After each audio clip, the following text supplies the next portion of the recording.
নমস্কার, দেখছেন কলকাতা টিভি, সঙ্গে রয়েছে আমি স্বর্ণালী। শুরু করছি সেরা 10। আর শুরুতেই যে গুরুত্বপূর্ণ খবরের দিকে নজর থাকবে বাংলাদেশের দিকে। বাংলাদেশের 3 বাহিনী শীর্ষ কর্তাদের বৈঠক ডাকলেন সেনাপ্রধান ওয়াকারুজ্জামান। আপনাদের জানিয়ে রাখি, এবং পদাতিক নৌসেনা ও বায়ুসেনা কর্তাদের মধ্যে এই বৈঠক হওয়ার কথা রয়েছে। এখানেই প্রশ্ন উঠছে যে বাংলাদেশ কি তবে এবার সেনা শাসনের দিকে চলে যেতে পারে? সেই আশঙ্কাই কিন্তু তৈরি হচ্ছে। বিষয় আরো বিস্তারিত জানবো। আমাদের সঙ্গে এই মুহূর্তে রয়েছে নিউজ রুম থেকে আমাদের কলকাতা টিভির পলিটিক্যাল এডিটর আশিস চট্টোপাধ্যায়। আমরা কথা বলবো তার সঙ্গে। আশিস দা, যে বিষয়টি জানতে চাইবো প্রথমেই, যে বাংলাদেশের একেবারে সামগ্রিকভাবে এই মুহূর্তে ঠিক কি পরিস্থিতি, এবং সত্যি কি এই বাংলাদেশের পরিস্থিতি এমন হতে পারে যে সেনা শাসনের দিকে যেতে পারে? দেখো, খুবই উদ্বেগজনক পরিস্থিতি। প্রতি ঘন্টায় নতুন নতুন খবর আসছে এবং সেই নতুন খবরের সাথে আমাদের অ্যাডজাস্ট করতে হচ্ছে। 1 ঘন্টা আগে লেখা কপি 1 ঘন্টা পরে চেঞ্জ করে ফেলতে হচ্ছে। এই মুহূর্তে যে খবর নিয়ে আমরা সামনে আসছি সেটা হচ্ছে বাংলাদেশে 3 বাহিনী, পদাতিক বাহিনী, নৌবাহিনী এবং বিমান বাহিনীর কর্তাদের বৈঠক ডাকলেন ওয়াকারুজ্জামান নিজেই সেনাপ্রধান, অর্থাৎ পদাতিক বাহিনীর প্রধান। তার সঙ্গে নৌ সেনা এবং বায়ুসেনা তাদের শীর্ষ কর্তাদের বৈঠক ডাকলেন। বৈঠক ঢাকায় হতে পারে। ইতিমধ্যেই সেনা লেভেলে কিছুটা মুভমেন্ট লক্ষ্য করা যাচ্ছে, যেটাকে বলা হয় ট্রুপ মুভমেন্ট লক্ষ্য করা যাচ্ছে। সে ব্যাপারে আমরা আরও পরিষ্কার করে একটু পরে বলবো। কিন্তু যেটা দেখা যাচ্ছে সেটা হচ্ছে সেনা প্রধান ওয়াকারুজ্জামান তিনি 3 বাহিনীর বৈঠক ডেকেছেন। বৈঠকে কি আলোচনা হবে তা অবশ্যই রাজনৈতিক ভাবে আমরা কিছুটা ভাবতে পারি, কিন্তু আমাদের দেখে নিতে হবে। তার আগে প্রেক্ষাপটটা একটুখানি বলে নেওয়া দরকার। গতকাল শুক্রবার এই ইউনূস অনুগত সাজানো ছাত্র নেতাদের একটি দল, তারা জামাত এবং হেফাজতের মদতপুষ্ট হয়ে সেনাবাহিনীর ব্যারাকে ঢুকে গিয়ে সেনা বিরোধী স্লোগান দেয়। তারা সেনাবাহিনী বিরোধী স্লোগান দেয় এবং তারা অবিলম্বে আওয়ামী লীগকে নিষিদ্ধ করার কথা বলে। আবার তার পাল্টা অথবা স্বাধীনভাবে অন্য কিছু লোক তারা মিছিল করে বাংলাদেশকে সেনা শাসনের আওতায় আনবার দাবি জানায়। অর্থাৎ দুটো ঘটনা পাশাপাশি ঘটে। একটা হচ্ছে সেনাবাহিনীর ব্যারাক, ঢাকাতে সেনাবাহিনীর ব্যারাকে একদল সাজানো ছাত্রনেতা এবং তাদের কিছু সহযোগী মদতপুষ্ট হেফাজত এবং জামাতের মদতপুষ্ট সহযোগী, তারা সেনা ব্যারাকে ঢুকে গিয়ে সেনা কর্তা বিরোধী ওয়াকারুজ্জামান বিরোধী স্লোগান দেয়। আবার অন্যদিকে ঢাকার রাস্তায় এরকম মিছিল হয়েছে গতকাল শুক্রবার, যেখানে একদল মানুষ তারা মিছিল করতে করতে যান যে আওয়ামী লীগকে ভোটে অংশগ্রহণ করতে দিতে হবে এবং আপাতত বাংলাদেশের সেনা শাসন তারা চায়। এই পরিস্থিতির মধ্যে আওয়ামী লীগের একটি ঝটিতি কিন্তু বিশাল মিছিল হয়েছে বাংলাদেশে। আওয়ামী লীগের এই বিশাল মিছিলে সচকিত বাংলাদেশের আওয়ামী লীগ বিরোধী যে রাজনৈতিক শক্তি, তারা ভেবেছিল এত নির্যাতন, মারধর, গ্রেপ্তার, খুন এইসবের ফলে আওয়ামী লীগের ঝান্ডা ধরে কেউ প্রকাশ্যে আসতে আর সাহস পাবে না। কিন্তু তাদের সেই আশা বিলীন হয়ে গেছে নিরাশাতে, যখন দেখা গেছে যে আওয়ামী লীগ ঝটিতি অল্প একটু সময়ের ডাকে বিশাল বড় মিছিল করেছে এবং সেই মিছিলে হাজার হাজার মানুষ যোগ দিয়েছে। অর্থাৎ একই সঙ্গে কতগুলো ঘটনা ঘটছে। সেনা প্রধানের বিরুদ্ধে স্লোগান সেনা ব্যারাকে ঢুকে গিয়ে। সেনাবাহিনী গুলি চালাতে পারত, কেননা তারা যে জায়গায় ঢুকেছে সেনার পক্ষে সেটা সেন্সিটিভ এরিয়া, কিন্তু সেনা তারা রেস্ট্রেইন দেখিয়েছে, তারা নিয়ন্ত্রণ দেখিয়েছে এবং তারা যারা স্লোগান দিতে এসেছিল তারা স্লোগান দিতে পেরেছে, যতক্ষণ পেরেছে চেঁচিয়েছে, তারপরে চলে গেছে। একই সঙ্গে ঘটছে ঢাকার রাস্তায় মিছিল, যে মিছিল চাইছে বাংলাদেশের সেনা শাসন। একই সঙ্গে আওয়ামী লীগের ঝটিতি মিছিল। এই যে প্রেক্ষাপট বৃহস্পতিবার শুক্রবার ধরে তৈরি হলো, তার পেছনে কি আছে? তার পেছনে আছে ভারতে এসে মার্কিন অন্যতম শীর্ষ কর্তা বাংলাদেশের পরিস্থিতি নিয়ে উদ্বেগ প্রকাশ করেছেন এবং তার পেছনে আরও কি আছে, ফেব্রুয়ারিতে যখন মোদি ট্রাম্পের সাথে মিটিং করেন, ভারতের প্রধানমন্ত্রী আমেরিকার প্রেসিডেন্টের সঙ্গে মিটিং করেন, তখন ট্রাম্পকে বলতে শোনা যায় বাংলাদেশের ব্যাপারটা পুরোটা আমি প্রাইম মিনিস্টার মোদির হাতে ছেড়ে দিলাম, তিনি এটা নিয়ে অনেক দিন ধরে চিন্তা ভাবনা করছেন। এই পরিস্থিতিতে অর্থাৎ ট্রাম্পের ওই কথা শোনবার পরে বাংলাদেশের যারা গণতন্ত্রপ্রেমী এবং যারা আওয়ামী লীগ সমর্থক তারা কিছুটা উৎসাহিত হয়েছিল এবং ইউনূস প্রশাসনের ওপরে চাপ অনেক বেড়ে গিয়েছিল। এই পরিস্থিতিতে আমরা হঠাৎ দেখলাম যে 2-3 দিন আগে ইউনূস প্রশাসন, অসাংবিধানিক ইউনূস প্রশাসন, তাদের থেকে ভারতকে বার্তা পাঠানো হচ্ছে যে আসন্ন যে বিমস্টেক বৈঠক অর্থাৎ ভারত, বাংলাদেশ, ভুটান, শ্রীলঙ্কা ইত্যাদি 7 দেশের যে বৈঠক হতে চলেছে ব্যাংককে, তার সাইড লাইনে সেই বৈঠকের পার্শ্ব বৈঠক হিসেবে মোদির সাথে কথা বলতে চান ইউনূস। তখনই কিন্তু পরিষ্কার হয়ে গিয়েছিল যে ইউনূসের ওপরে চাপ অনেক অনেক বেড়ে গেছে।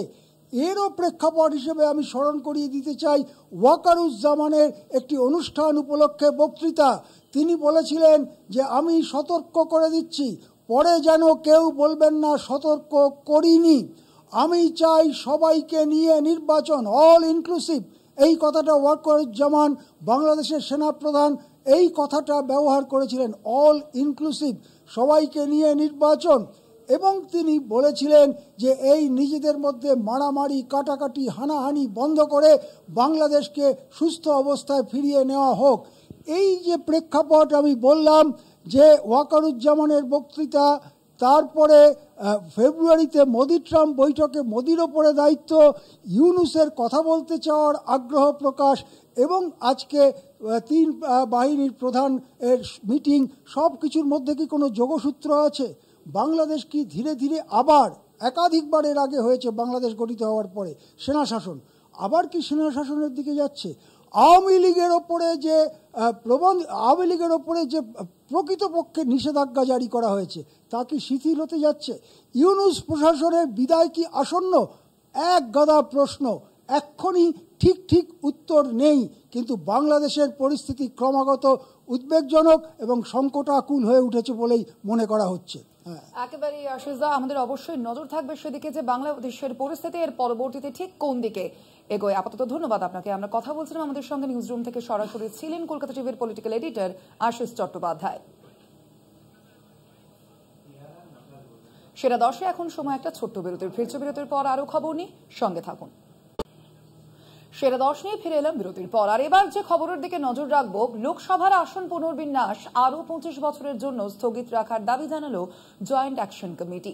তামিলনাড়ুর মুখ্যমন্ত্রী এম.কে. স্ট্যালিনের ডাকে স্বচ্ছতার ভিত্তিতে আসন পুনর্বিন্যাসের দাবিতে কমিটির বৈঠক হয়। চেন্নাইয়ের বৈঠকে 4 রাজ্যের মুখ্যমন্ত্রী ও 1 রাজ্যের উপমুখ্যমন্ত্রীর উপস্থিতিতে এই মর্মে প্রস্তাব পাশ করা হয়েছে।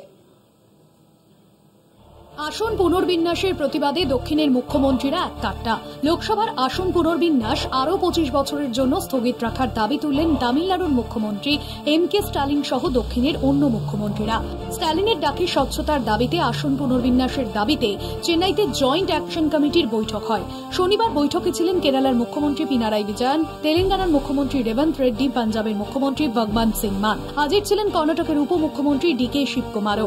যৌথ কমিটির প্রস্তাবে বলা হয়, দেশে জনসংখ্যা নিয়ন্ত্রণের লক্ষ্যমাত্রায় এখনো পৌঁছানো যায়নি। এই পরিস্থিতিতে আসন পুনর্বিন্যাসের সিদ্ধান্ত আরও 25 বছর স্থগিত রাখা হোক। এই ইস্যুতে তামিলনাড়ুর মুখ্যমন্ত্রী তথা ডিএমকে প্রধান এম.কে. স্ট্যালিনের আহ্বানে আসন বিন্যাস নিয়ে বৈঠকে ঐক্যবদ্ধ পদক্ষেপের ডাক দিল দাক্ষিণাত্য।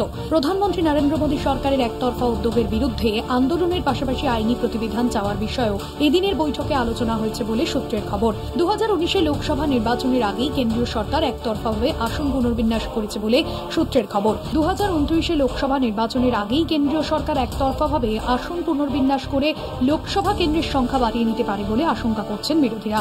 সূত্রের খবর, জনসংখ্যা অনুযায়ী লোকসভায় সদস্য সংখ্যাও বৃদ্ধি হওয়ার কথা।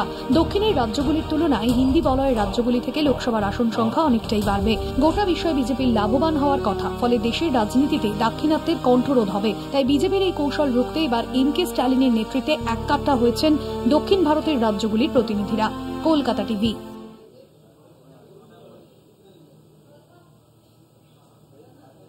দিলীপ আছেন দিলীপে।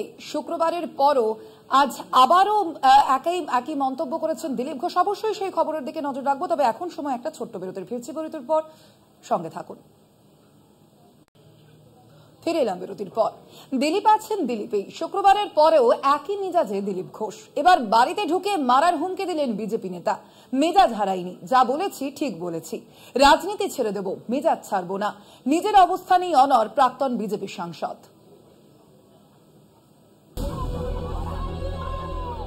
Back to the old form. বিতর্কের মুখে পড়েও নিজের অবস্থান ছাড়তে নারাজ দিলীপ ঘোষ। মেজাজ হারাইনি, মেজাজ ঠিক রেখেই বলেছি, যা বলেছি ঠিক বলেছি।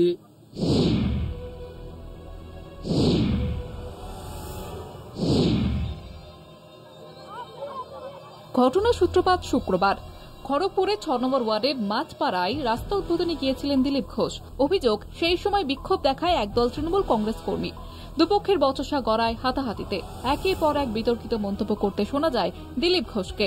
কখনো বিক্ষোভকারীদের ওপরে গাড়ি চালানোর নিদান, তো কখনো গলা টিপে মেরে ফেলার হুঁশিয়ারি। শনিবারও একই ছবি। এবার বাড়িতে ঢুকে মারার হুমকি দিলেন বিজেপি নেতা দিলীপ ঘোষ। শনিবার সকালে খড়গপুরে চা চক্রে যোগ দিয়ে ফের অকপট দিলীপ ঘোষ। দিলীপের মন্তব্যের কড়া সমালোচনা তৃণমূলের। আমি খড়গপুরে দাঁড়িয়ে বলে দিচ্ছি, এই ধরনের বেয়াদবি করতে আসে কেউ, যে পার্টির, তাকে বাড়ি থেকে টেনে নিয়ে রাস্তায় পিটব, সে যত বড় নেতা। দিলীপ ঘোষ কারো বাপের খায় না, কারো জমিদারিতে পা দেয় না। সেখানে যদি রাজনীতি করতে হয় ভদ্রভাবে করো, আর নাহলে ছ্যাবলামি করলে আমরাও জানি কাকে কিভাবে সুবিধা করতে হবে।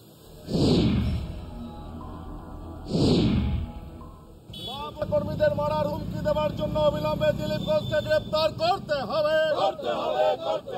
দিলীপ ঘোষের মন্তব্যের প্রতিবাদে বিক্ষোভ তৃণমূলের। খড়গপুরের বাংলোর সামনে দিলীপের গ্রেপ্তারির দাবিতে সরব হয় ঘাসফুল শিবির। দিলীপের গ্রেপ্তারির দাবিতে স্লোগান ওঠেও ওই বাংলোর সামনেই। বিক্ষোভে নেতৃত্ব দেন তৃণমূলের পশ্চিম মেদিনীপুর জেলা সহ সভাপতি দেবাশিস চৌধুরী ওরফে মুনমুন। অন্যদিকে বিক্ষোভের খবর পেয়ে মেদিনীপুরের প্রাক্তন সাংসদ তথা রাজ্য বিজেপির প্রাক্তন সভাপতির বাড়ির সামনে পৌঁছে যান বিজেপির নেতাকর্মীরা। স্লোগান এবং পাল্টা স্লোগানে এলাকায় ধুমধুমার। দুপক্ষের মধ্যে চলে তীব্র বচসা।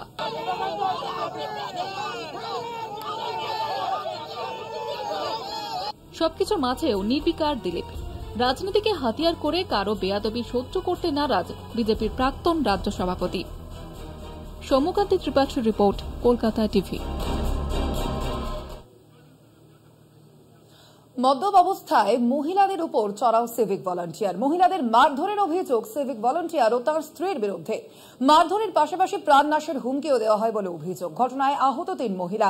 লোনের নাম করে লক্ষাধিক টাকা প্রতারণা সহ একাধিক অভিযোগে গ্রেপ্তার সিভিক ভলান্টিয়ার।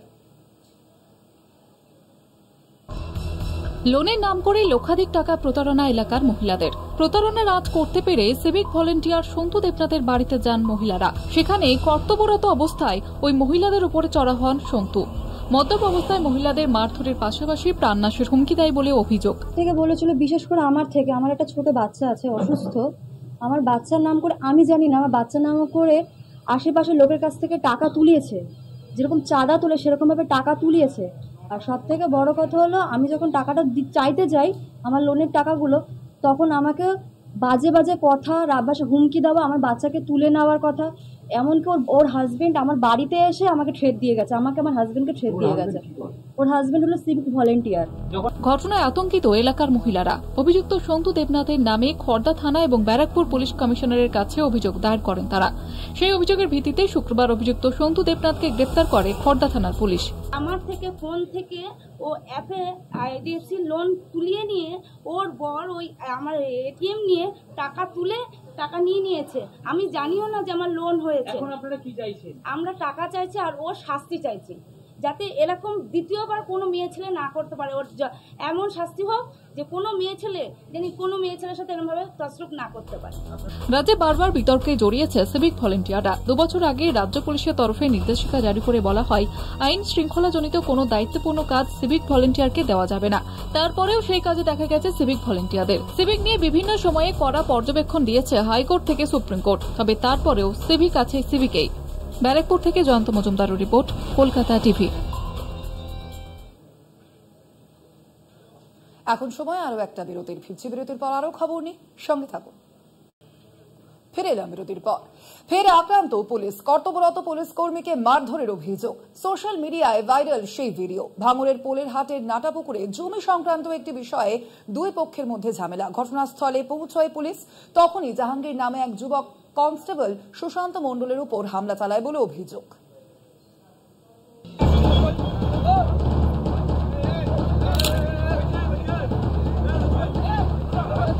সরকারি উদ্যোগে তৈরি হয়েছে ইটের রাস্তা, আর সেই রাস্তা থেকে ইট তুলে ঘরের কাজে লাগানো হচ্ছে। এই নিয়েই বিবাদ বাধে ভাঙড়ের পোলের হাটে দুই গোষ্ঠীর মধ্যে। পরিস্থিতি সামাল দিতে ঘটনাস্থলে পৌঁছয় পুলিশ। অভিযোগ, বিবাদমান দুই গোষ্ঠীর সদস্যদের ধরে নিয়ে যাওয়ার সময় আচমকা এক পুলিশ কর্মীর উপরে চড়াও হয় জাহাঙ্গীর নামে এক যুবক। শুরু হয় পুলিশের সঙ্গে হাতাহাতি। এরপর হামলাকারী যুবককে পাকড়াও করে গাড়িতে তোলে পুলিশ।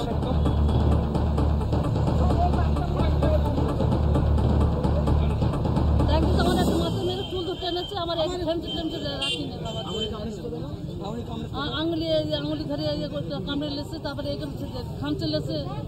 তো মারলো কেন? মারলো কেন? এই যে ঠেকা দিকে ঝামেলা হয়েছে, আমি মাঝখানে বলে ঠেকে দিয়ে আমার ধরে চুল ধরতে এনেছে, আমার খামচে লেছে। আক্রান্ত পুলিশের নাম সুশান্ত মণ্ডল। এই ঘটনায় দুজনকে আটক করা হয়। প্রতিবাদে গ্রামবাসীরা পুলিশের গাড়িতে ভাঙচুর চালায় বলে অভিযোগ। পাশের যে পরিবার রয়েছে তাদের দিকে আমাদের জায়গা ঠেলে দিয়েছে, জানো ওদের সঙ্গে ওরা ঝগড়া করুক, আমরা ঝগড়া করিনি, আমরা ঝগড়া যাইনি, ঝগড়া করতে চাইনি। ওরা আমাদের বাড়ি এসে আমাদের ধরে মারতেছে সব, আবার ওদের থাকা দিকে আমাদের মেয়েরা রাখিনি সব ছিঁড়ে। সরকারি ইট বিছানো একটা 20 বছরের পুরনো রাস্তা, সেই রাস্তার ইটগুলো আত্মসাৎ করছিল, নিজেরা নিজেদের সেই ইটগুলো ঘরের কাজে ব্যবহার করছিল। তো সেইখানে আমরা নেতৃত্ব প্রতিবাদ করি এবং ওই পার্শ্ববর্তী যারা ওখানে বসবাস করেন তারাও প্রতিবাদ করেছে। কিন্তু ওই যারা অ্যান্টি সোশ্যাল ওখানে বিভিন্ন। তো ওরা কোন দলের সঙ্গে যুক্ত? ওরা কোন দলের সঙ্গে যুক্ত? ওরা আইএসএফের সঙ্গে যুক্ত। প্রায় 20 বছরের পুরনো রাস্তা, আর সেটিকে ঘিরে বেঁধেছে গন্ডগোল।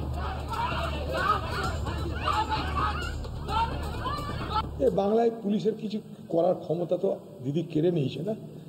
পুলিশের দাঁত নোখ এই বাংলার মুখ্য হিসেবে ভেঙে দিয়েছে। তো এখন পুলিশকেও মার খেতে হবে পাবলিকের মতো। দিদির দলের দয়াতে পুলিশ চাকরি করবে, কখনো যদি দয়া দক্ষিণ না পায় তখন মার খেতে হবে। দিনের দুপুরে রাস্তা থেকে চুরি হয়ে যাচ্ছে ইট।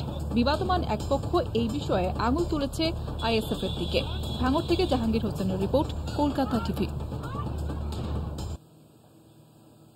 সেরা 10 আজ এ পর্যন্ত। দেখতে থাকুন কলকাতা টিভি, রাত দিন 7 দিন।